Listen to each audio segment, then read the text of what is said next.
పులివెందుల పట్టణంలోని మున్సిపల్ కార్యాలయంలో శుక్రవారం 75వ గణతంత్ర దినోత్సవ వేడుకలను ఘనంగా నిర్వహించారు.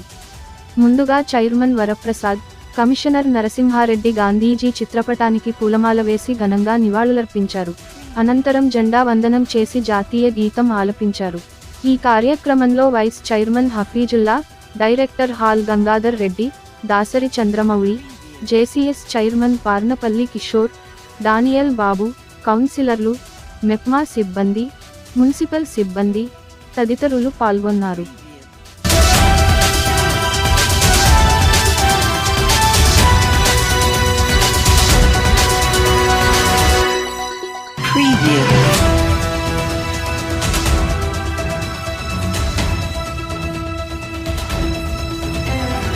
Preview.